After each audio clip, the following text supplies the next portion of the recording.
রাজনীতি জনগণের কল্যাণের জন্য, মানুষের জন্য। কাজেই আজকে বাংলাদেশের মানুষ বিপর্যস্ত, দিশেহারা। মানুষের ছাত্র, শিক্ষক, কর্মকর্তা, কর্মচারী, শ্রমিক, দিনমজুর, নারী, শিশু কেউ নিরাপদ নেই। অর্থনীতি মুখ থুবড়ে পড়েছে। দেশের মানুষ আজকে অসহায়।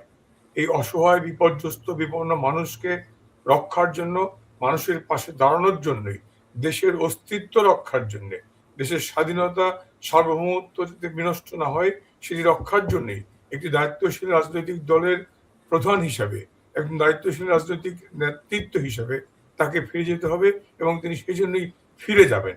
এই যে ফিরে যাওয়াটা নতুন কিছু নয়। আপনি তো মনে করতেই পারেন, বলতেই পারবেন যে কথার কথা, চাঙা রাখার কথা। আমি বেশি দূর না, আমি যদি এই 7-8-এও ফিরে যাই, 2007-8-এও ফিরে যাই, তখন আপনি দেখবেন ফখরুদ্দিন, মঈনুদ্দিন, নিয়াজউদ্দিনরা মাইনাস শেখ হাসিনা করার ফর্মুলায় নেত্রী যখন আমেরিকা গেলেন, আমেরিকা থেকে ফিরে লন্ডনে আসলেন, ব্রিটিশ এয়ারওয়েজে তার টিকিট পুনর্নির্ধারিত করা তিনি দেশে ফিরে আসবেন।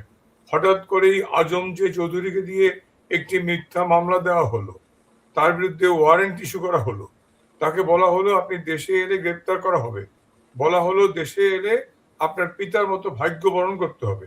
সবচেয়ে আশ্চর্যের বিষয় হচ্ছে নির্লজ্জের মতো সভ্যতার সমস্ত ইতিহাসকে ম্লান করে দিয়ে ব্রিটিশ এয়ারওয়েজের টিকিট ক্যান্সেল করতে বাধ্য করা হলো। সেই শেখ হাসিনা কিন্তু বাংলার মানুষের বাক, ব্যক্তি স্বাধীনতা ফিরিয়ে দেওয়ার জন্য, তিনি জানেন ফিরে গেলে গ্রেপ্তার করতে পারে, ফিরে গেলে তার পিতার মতো ভাগ্য বরণ করতে হতে পারে, তারপরেও তিনি একটি ইত্তেহাদের ফ্লাইটে দেশে ফিরে এসেছিলেন। এটি বলছি 7-8-এর কথা। এবং ফিরে এসে 11 মাস কারা নির্যাতন ভোগ করেছেন, কারাগারের অন্ধকার প্রকোষ্ঠে তাকে স্লো পয়জনিং করে হত্যার ষড়যন্ত্র হয়েছিল। তারপরেও তিনি আপোষ করেন নাই, তিনি হার মানেননি। তারও আগে ফিরে যায় 1981 সালের তিনি 17 মে ফিরে এসেছিলেন। তৎকালীন সেনা শাসক জিয়াউর রহমান আপ্রাণ চেষ্টা করেছেন নেত্রীর ফিরে আসা প্রতিরোধ করতে। দলের ভিতরে বাইরে সবকিছু মিলিয়ে তিনি তার ক্যান্টনমেন্টের বাড়ি থেকে বেরিয়ে এসে বঙ্গভবনে ছিলেন। হাইয়েস্ট ফর্ম গভর্নমেন্ট মেকানিজমকে কাজে লাগিয়ে, সরকারের গোয়েন্দা সংস্থাকে কাজে লাগিয়ে জননেত্রী শেখ হাসিনার 81 সালে দেশে ফিরে আসে ঠেকানোর জন্য আপ্রাণ চেষ্টা করেছিলেন। বঙ্গবন্ধুকোনা তখনও জানেন তিনি ফিরে গেলে সেনা শাসক জিয়াউর রহমান তাকে হত্যা করতে পারে। তারপরে কিন্তু তিনি দেশে ফিরে গিয়েছিলেন মানুষের কল্যাণ, ভোট ও ভাতের অধিকার ফিরে দেওয়ার জন্য। এবং ফিরে এসে তিনি লড়াই করেছেন, সংগ্রাম করেছেন, কারা নির্যাতন ভোগ করেছেন, তাকে চোখ বেঁধে ক্যান্টনমেন্টে নিয়ে যাওয়া হয়েছে, তার চলন্ত গাড়িতে গুলি করা হয়েছে, ট্রেনে হামলা করা হয়েছে, জীবন নাশের চেষ্টা করা হয়েছে। তারপরেও বাংলার মানুষের অধিকারের প্রশ্নে তিনি আপোষ করেননি, থেমে থাকেননি। এবারও তাই। এবারের প্রেক্ষাপট কি আগের মতো, যে ঘটনাগুলো আপনি বললেন সেই ঘটনাগুলোর মতোই কি এবার? মানে এবার তো ওনাকে মানে আওয়ামী লীগকে নিষিদ্ধ করা হয়েছে, তারপরে স্থগিত রাখা হয়েছে, ইভেন এই সরকারও করেছে, আপনি নিশ্চয়ই দেখেছেন যে পার্লামেন্টে। তো এই তারপরে ওনার বিরুদ্ধে অনেকগুলো মানবতা বিরোধী মামলা আছে, ফাঁসির আসামিও নেই। তো সেই প্রেক্ষাপটে উনি কি আগের প্রেক্ষাপট আর জুলাই আগস্টের প্রেক্ষাপট কি একই রকম কিনা? আমি বলছি, প্রথম আছি আওয়ামী লীগের নিষেধাজ্ঞা, নিষিদ্ধ রাজনৈতিক কর্মকাণ্ড, এটার একটা মাত্র উত্তর, উই ডোন্ট কেয়ার। আওয়ামী লীগের নিষেধাজ্ঞা আছে কি নাই, আওয়ামী লীগ নিষিদ্ধ কিনা, এটা নিয়ে Awami League we don't care. কারণ নিষেধাজ্ঞা থাকার পরেও প্রতিদিন প্রতি মুহূর্তে খন্ড খন্ড মিছিল হচ্ছে, অজস্র মিছিল, পাড়ায় মহল্লায়, গ্রামে গঞ্জে, এই ঢাকা শহরে, চট্টগ্রাম, খুলনা, সকল জায়গায় প্রোগ্রাম হচ্ছে, মিছিল মিটিং হচ্ছে। নেতাকর্মীরা জানে যে আমাদের দল নিষিদ্ধতা জারি করা আছে, আমাদের নিবন্ধন বাতিল করা আছে, মিছিল করলে গ্রেপ্তার করা হতে পারে, শাস্তি হতে পারে, মিথ্যা মামলায় অনেকে জুলুম হতে পারে। তারপরেও কিন্তু নেতাকর্মীরা অনেক বেশি উজ্জীবিত, তারা ওই নিষেধাজ্ঞাকে থোড়াই পরোয়া করে। আর এই নিষেধাজ্ঞা আওয়ামী লীগের নতুন কিছু না। আইয়ুব, ইয়াহিয়া, জিয়া, এরশাদ, এমনকি আপনার ধরেন ফখরুদ্দিন, মঈনুদ্দিনরাও কিন্তু আওয়ামী লীগকে নিয়ে নানা টালবাহানা করেছেন, ষড়যন্ত্র করেছেন। আওয়ামী লীগ জনগণের সমর্থন নিয়ে সময়োপযোগী রাজনৈতিক সিদ্ধান্ত গ্রহণ করার মধ্য দিয়ে জনগণের সমর্থন লাভ করেছেন এবং আওয়ামী লীগ রাজপথে আরো শক্তিশালী হয়ে ফিরে এসেছে। কাজেই নিষেধাজ্ঞাটা আমরা কেয়ার করছি না। আপনি বলছেন আইসিটি মামলা, হ্যান মামলা, ত্যান মামলা, সমস্ত মামলা অসত্য, ভিত্তিহীন। এটি মানুষ জানে, জনগণ জানে, বিশ্ব মানুষ ব্যাপী সবাই জানে এটা। তারপরে আমরা বলছি সাথেও কিন্তু জননেত্রী শেখ হাসিনাকে আদমজী চৌধুরী মামলায় ওয়ারেন্ট ইস্যু করা হয়েছিল। তিনি মৃত্যুকে হাতে মুঠে আমরা এই মামলা, মোকদ্দমা, জেল, জুলুম এটা নিয়ে আওয়ামী লীগ বা আওয়ামী লীগের নেতৃবৃন্দ, আমাদের জননেত্রী শেখ হাসিনা, এটি নিয়ে আদৌ আমরা এটাকে কেয়ার করি না। We don't care.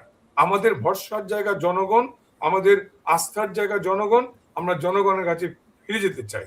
হ্যাঁ, আমাদের প্রত্যাশা ছিল দখলদার, সুদী, সুদখোর, ভণ্ড, প্রতারক ইউনূসের চেয়ে হয়তো এই সোকল নির্বাচিত, আমি নির্বাচনটা একটি প্রহসনের নির্বাচন, তারপরে মানলাম সোকল নির্বাচিত একটি গভর্নমেন্ট হয়তো সেই ফ্যাসিস্টের আচরণটা করবে না। কিন্তু দেখলাম এই সোকল ইলেক্টেড গভর্নমেন্টও হুবহু ইউনূসের মতো ফ্যাসিস্টের আচরণ করলো। সেই কারণেই আমাদের একটাই বক্তব্য, আমরা রাজপথে লড়াই করে আমার অধিকার আদায় করব, পুনঃপ্রতিষ্ঠা করব। শুধু আমার রাজনৈতিক নিষেধাজ্ঞা প্রত্যাহার নয়, বাংলার মানুষের ভোট ও ভাতের অধিকার, বাংলার মানুষের সম্মান নিয়ে মাথা উঁচু করে সমাজে বেঁচে থাকবার অধিকার, একজন শিক্ষকের মর্যাদা, ছাত্রের ক্লাসে ফিরে যাওয়ার অধিকার, শ্রমিকের কর্মসংস্থানের অধিকার, অর্থাৎ বাক ব্যক্তি স্বাধীনতা, শিক্ষা, চিকিৎসা, কাজ, অন্ন, বস্ত্র, বাসস্থান, এই মৌলিক অধিকারগুলো নিশ্চিত করার জন্য আমাকে লড়াই করতে হবে। লড়াই করেই বাংলাদেশের মানুষের অধিকার ফিরিয়ে এনেছে আওয়ামী লীগ, এবারও তাই করবে এবং সেজন্যই জননেত্রী শেখ হাসিনা ফিরে আসবেন। আপনি বলছেন যে এইখানে আপনি বলছেন যে ওই আওয়ামী লীগের জুলাই আগস্টে যা ঘটেছে এটা একটা সবগুলো মামলাই হচ্ছে মিথ্যা মামলা, কিন্তু এগুলো তো প্রমাণ আছে। আপনারা ব্ল্যাক আউট করেছেন, তারপরে কিভাবে উপর থেকে গুলি করেছেন, সেগুলো তো প্রমাণ আছে এবং এগুলোর অডিও রেকর্ডও আছে ট্রাইব্যুনালে, সেটাও নিশ্চয়ই আপনি শুনেছেন। তো সেগুলো আপনারা কিভাবে মিথ্যা প্রমাণ করবেন? সেগুলো আপনারা সবগুলোকে মিথ্যা বলে কিভাবে উড়িয়ে দিয়েছেন? জনগণ তো নেমে এসেছিল আপনাদের বিরুদ্ধে, সেই জনগণ তো এখন আপনি বলছেন যে ভাতের অধিকার, শিক্ষার অধিকার, স্বাস্থ্যের অধিকার দিবেন, কিন্তু এগুলো তো রক্ষা হচ্ছে। অন্তর্বর্তীকালীন সরকার ছিল, এখন যে সরকার আছে সেই সরকারও সেগুলো নিয়ে কাজ করছে। তো সেজন্য কি আওয়ামী লীগের প্রয়োজন বাংলাদেশের মানুষের? দুই তিনটা প্রশ্ন। প্রথম হচ্ছে জুলাই আগস্ট 24, তারপরে হচ্ছে এই সরকার কাজ করছে। আমি ভাগ করি। জুলাই আগস্টে যা হয়েছে গত 1.5-2 বছরের সর্ব আলোচনায় এটি পরিষ্কার হয়ে গেছে, ওটি ছিল ভ্রান্ত ষড়যন্ত্র, একটি জঙ্গি নির্ভর একটি বিদেশি ষড়যন্ত্রের মধ্য দিয়ে। অর্থাৎ উপদেষ্টা সাখাওয়াত সাহেবের বক্তব্যই অনেক বেশি অকাট্য প্রমাণ দেয় যে ওই স্নাইপার গুলি 7.62 এর যে গুলি অথবা স্নাইপার রাইফেল, কোনোটাই সরকার আওয়ামী লীগ কর্তৃক হয়নি, আওয়ামী লীগের সরকার কর্তৃক হয়নি। এটি অন্য গ্রহের প্রশিক্ষিত জঙ্গিরা এসে করিয়েছে। এটি লম্বা সময় লাগবে ক্যাটাগরিক্যালি। এবং যে মামলার কথা আপনি বলছেন, ফিরে আসি যে 24 জুলাইতে যে হত্যাকাণ্ডের কথা